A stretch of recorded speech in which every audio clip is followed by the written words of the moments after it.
Ghostrunner's got a lot going for it, even just on paper. It's got sick-ass cyber ninjas, it's a fast-paced FPS like Doom. You die in one hit and rerun the same fight over and over until you enact a perfect action scene like in Hotline Miami or Superhot. It's got rooftop duels, train top duels, samurai duels. You can deflect bullets and sword dash through people.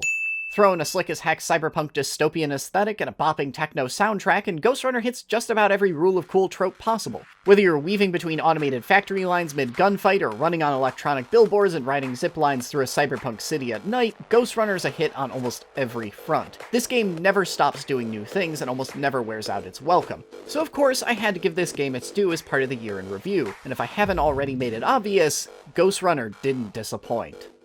As always, I'm Alex, and this is First 5, where I ask if games are worth your time, not your money. I played a game for 5 hours, and I'm gonna tell you if those were 5 hours well spent. And the year in review continues with the incredibly slick action platformer, Ghostrunner.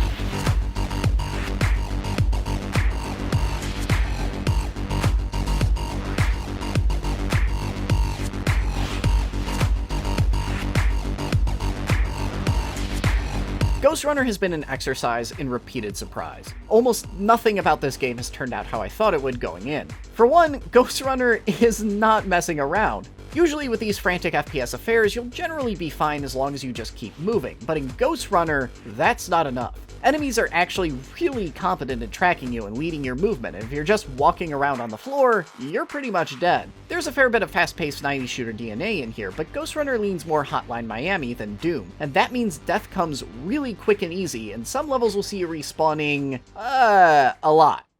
This is, of course, all to encourage you to use Ghostrunner's many other traversal options. Wall running, sliding, grappling hooks, zip lines, you get a huge suite of movement options to play around with, and every arena is a playground filled with opportunity. It all shakes out into an interesting dynamic where you're constantly doing loops around your enemies like a one-man wolf pack, always on the periphery and taking a few bites out of the enemy before dancing away again. And there's surprise number 2, because this is a wildly different rhythm from other games of its ilk. With both of Ghostrunner's inspirations, be it Doom or Hotline Miami, you deal with threats in a very linear order. But Ghostrunner doesn't play like this. The best way to dispatch a room full of enemies is almost never a straight line, nor does it usually start with killing the closest guy first. There's always something in the back of the room, either a barrier protecting everybody else or an extremely dangerous threat that needs to be dealt with first. And that's how Ghostrunner pulls you into this looping combat. That core loop wasn't done surprising me though, because it is constantly introducing new elements on an almost level-by-level basis. For a Hotline Miami-esque game, Ghostrunner has an unusually hefty lineup of enemies ranging from these shield boys that further encourage that looping combat pattern to suicidal drones that force you to constantly keep moving.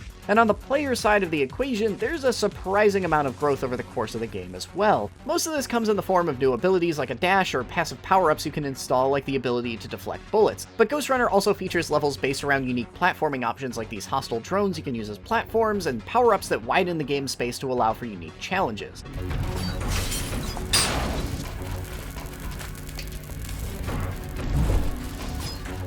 Not every introduction is perfect though. Ghostrunner is a game that is all about mobility, and yet it sometimes locks you down so you can't use it. These snipers that pop you if you stay out of cover for more than 2 seconds are a nightmare that go against everything else Ghostrunner's doing. And these samurai guys aren't that bad once you get used to them, but they can only be hurt after you successfully parry their attacks, something they make you stand around and wait to do for an agonizingly long amount of time.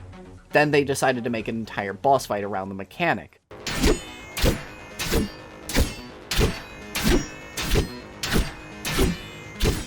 Which, speaking of, yes, Ghostrunner has boss fights. Mechanically, I'd say they're far from the game's high point, but what they might lack in mechanical satisfaction, they make up for in pure style. Ghostrunner's boss fights are more akin to AAA set pieces than the rest of the game. They're still stiff challenges, but they're more interested in spectacle than tight gameplay. But considering how rare they are, they still make for fun side distractions to break up the game's basic rhythm, much like those power-ups, and they're a valuable addition to the game.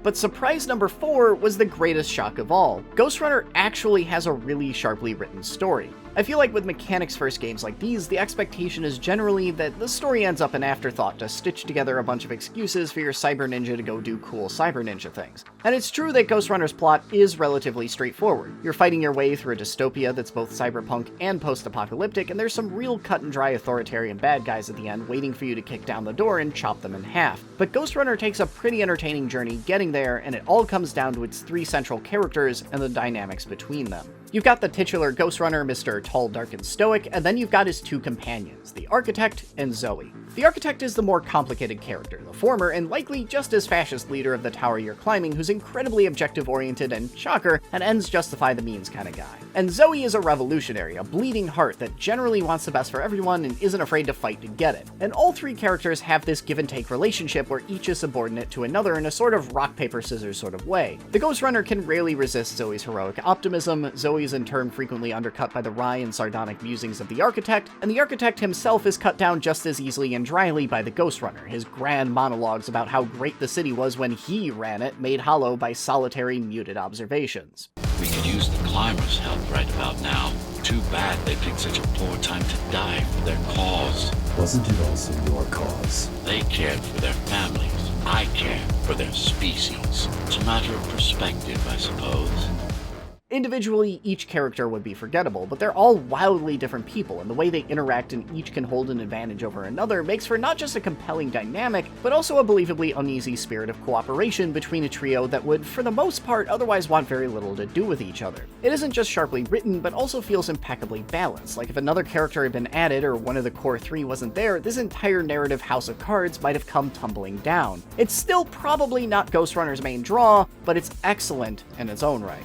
The final feather in Ghostrunner's cap, however, is its platforming. This is a game all about giving you a ton of different ways to navigate interesting environments, so gorsh dang it, it's gonna make you use them. While you'll be jumping around and making use of the walls pretty much always, Ghostrunner also likes to put a few pure platforming challenges into each of its levels. Now while they're nothing crazy like a Super Meat Boy level, these segments are still pretty fun to run through most of the time. It's not the best platforming I've ever seen, but it's still solid enough to stand on its own. But most of the time, the platforming doesn't have to stand on its own, so let's put it all together and ask, what do you get out of 5 hours with Ghostrunner? I got pretty dang close to the end. This is only a 6 or 7 hour game, but that comes with the caveat that I'm pretty bad at it. If you're actually halfway decent, you might be able to polish this off in 5 hours, but there's also a hard mode that lets you go again with a fully upgraded kit and high scores to chase, so Ghostrunner is pretty flexible about how much time you have to invest. You could get a full experience in 5 hours, but maybe you'll decide that you won't be satisfied for 15. But either way you go, you will be satisfied. Ghostrunner is more than just another short and hard-as-nails action game. It's narratively satisfying, aesthetically appealing, and a surprisingly unique and fresh experience. But most importantly, it's also one that's constantly introducing new ideas every 15 minutes and doesn't waste any of your time. There is barely a shred of fat on this game,